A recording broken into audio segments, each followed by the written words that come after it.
பாட ஆரம்பிக்கிறதுக்கு முன்னாடி நம்ம துவா ஓதிக்கலாம். ரப்பி ஷ்ரஹ்லி சத்ரி வயஸ்ஸிர் லி அம்ரி வஹ்லுல் உக்தத்தம் மின் லிசானி யஃப்கஹு கௌலி.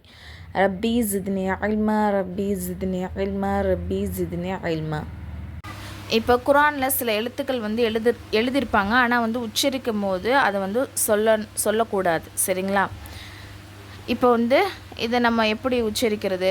தாக்கு வந்து கடா ஜபர் இருக்குது, ஓகேங்களா? இப்போ யாக்கு எந்த இதுவுமே கொடுக்கல.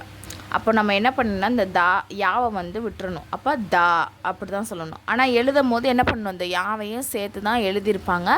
ஆனால் நம்ம சொல்லும் போது ஓதும் போது தா அப்படி சொல்லணும். இப்போ அப்படி தான் சொல்லணும். ஏன்னா இந்த அலிஃப்க்கு வந்து எந்த ஒரு ஹரக்கத்துமே இல்லை. அப்போ அப்படி தான் சொல்லணும்.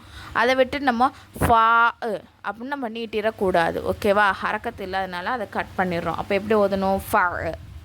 இதே எப்படி சொல்லணும் சொல்லுங்கள்? பல், ஓகேவா? வால் அப்படின்னு நம்ம ஓதிடக்கூடாது. ஏன்னா இதுக்கு வந்து எந்த ஒரு குறியீடுமே இல்லை. ஜபரு, ஜேரு, பேஷு, சுக்குனு இந்த மாதிரி எதுவுமே இதுக்கு இல்லை. அதனால் இதை தூக்கிடுறோம். பல். இது எப்படி சொல்லணும்? இந்த வாவையும் அலிஃபையும் என்ன பண்ணிடணும்? கட் பண்ணிடணும். அப்போ துல், ஓகேவா? அந்த மாதிரி கீழே உள்ள மாதிரி சொல்லணும். இது பயிற்சி கொடுத்துருக்காங்க நம்ம ஓதுறதுக்காண்டி. சத்து பெற்ற எழுத்துக்கு முன்னாடி ஹரக்கத்து இல்லாத எழுத்து இருந்துச்சுன்னா என்ன விட்டுறணும். அதே மாதிரி தான் வல்லா, ஓகேங்களா? இந்த ரவுண்ட் பண்ணியிருக்காங்கல்ல அந்த மாதிரி தான் உச்சரிக்கணும். ஆனால் எழுதி இருக்கும் போது இப்படி தான் இருக்கும்.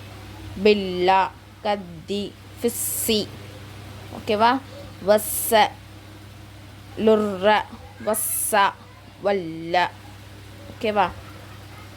அடுத்தது என்ன சட்டம்? கீழே வந்து பயிற்சி கொடுத்துருக்காங்க, ஓகேங்களா? கீழே அடுத்த பாடம் என்ன அப்படின்னு சொன்னால், சுக்குன் பெற்ற எழுத்துக்கு பிறகு சத்து பெற்ற எழுத்து வந்தால் சுக்குன் பெற்ற எழுத்தை விட்டுவிட வேண்டும்.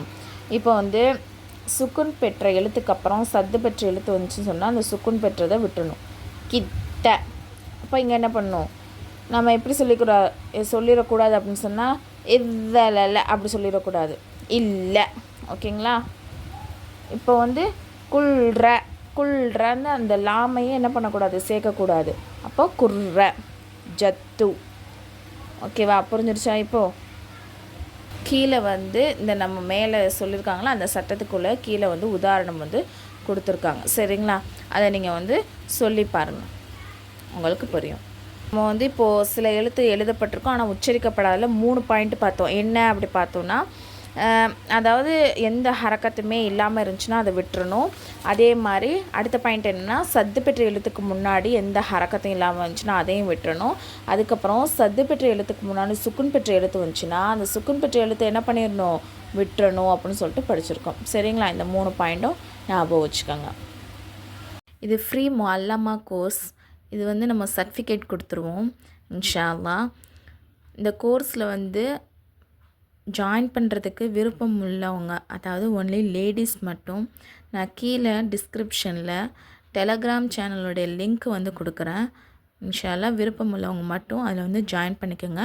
இன்னும் டீட்டெயில்ஸ் வந்து அந்த சேனல்லே நான் கொடுத்துருக்கேன். அஸ்ஸலாமு அலைக்கும் வரஹ்மத்துல்லாஹி வபரகாத்துஹு.